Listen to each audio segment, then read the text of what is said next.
क्या नजर आ रहा है? वो ब्लैक डॉट। और क्या? एग्जैक्टली इतना बड़ा व्हाइट बोर्ड तुम्हारे सामने है, लेकिन तुम्हारा ध्यान सिर्फ इस काले डॉट पर गया। यही तुम्हारा प्रॉब्लम है। 100 अच्छी चीजें हो जाए, लेकिन अगर एक चीज खराब हो तो तुम्हारा ध्यान सिर्फ उसी पर जाता है। आपने शायद ये वीडियो देखा होगा। कुछ लोग अपने मन में पहले से ही ये डिसाइड करके बैठे हुए हैं कि हेल्थ इंश्योरेंस कंपनी क्लेम नहीं देती। भैया ऐसा क्यों मान के बैठे हुए हो? इंश्योरेंस कंपनी 200 करोड़ का इन्वेस्टमेंट IRDA को देती है, 100 करोड़ अलग से लगाती है अपने इंफ्रास्ट्रक्चर के लिए। तो वो ऐसा नहीं करेगी कि किसी भी अपने कस्टमर को डिसहार्ट करने के लिए या डिससेटिस्फाई करने के लिए वो क्लेम रिजेक्ट करेगी। प्लीज, अगर आपका क्लेम ऑथेंटिक है देन 100% ये आपका कैशलेस अप्रूवल या फिर रिइंबर्समेंट क्लेम का 2 ही प्रोसेस है, एक है कैशलेस और दूसरा रिइंबर्समेंट। तो आज हम बात करने वाले हैं कैशलेस अप्रूवल कैसे होता है।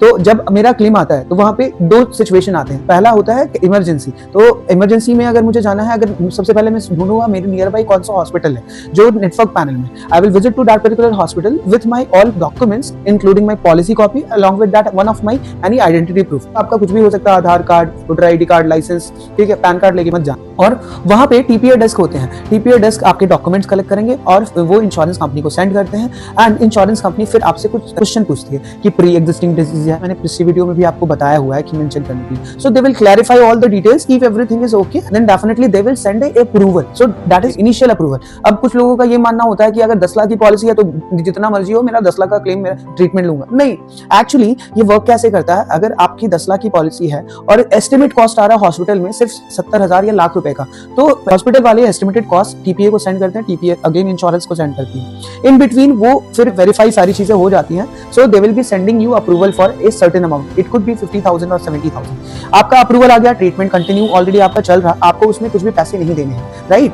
और फिर उसके बाद जब आपका कैशलेस ट्रीटमेंट कंप्लीट हो जाता है, लेट्स से कि अगर 2 दिन की हॉस्पिटलाइजेशन हुई और आपका ट्रीटमेंट कंप्लीट हो गया, after that there you will be getting a discharge approval. Discharge approval में होता क्या है, ये आपका सेटलमेंट होता है कि हाँ भैया आपका बिल इतना का बना, जिसमें कुछ आइटम्स हो सकता है कि आपने अगर राइडर्स नहीं लिए हैं, जैसे कंज्यूमेबल राइडर जिसमें cotton, gloves, injection, PPE kit, mask, या फिर आपके like bedsheet charges, file charges, ये सारी चीजें होती हैं, वो अगर आपका इंक्लूडेड नहीं है पॉलिसी में, उसके चार्जेस बस आपको देने हैं। और मैं तो ये एडवाइस करूंगा पॉलिसी लेते वक्त ये ध्यान जरूर रखना कि आपको अपने कंज्यूमेबल राइडर जरूर ऐड करो। तो उससे क्या होगा, आपको 100% कैशलेस मिल जाएगा। आपका कैशलेस अप्रूव हुआ, आप हॉस्पिटल से रिलीज हो गए। That's it. अगर आपको मेरी ये वीडियो अच्छी लग रही है, please like and share my video and subscribe my channel. Okay, thank you.